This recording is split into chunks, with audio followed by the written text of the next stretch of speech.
কালকে আমি চলে গিয়েছিলাম বিয়ে বাড়িতে ক্যাটারিং করতে।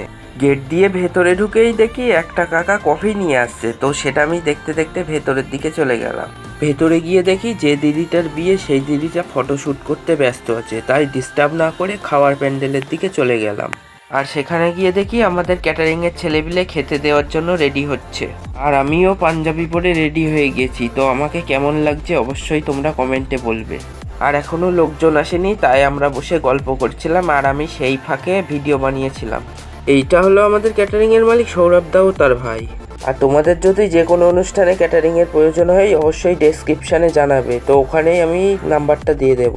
আর এই টেবিলের ওপরেই সব খাবার দাবার রাখা হয়েছিল, আর এখানে সব রাঁধুনিরা রান্না বান্না করছিল। আর তোমরা কিন্তু ভিডিওটা দেখছো, সাবস্ক্রাইব করছো না, প্লিজ সাবস্ক্রাইব। আমরা সবাইকে খেতে বসিয়ে দিয়েছি, আর এটা হলো ফার্স্ট ব্যাচ। তো ভিডিওটা এখানে শেষ করছি, তা তোমাদের সঙ্গে দেখা হচ্ছে পরের দিন সকাল 8টায়।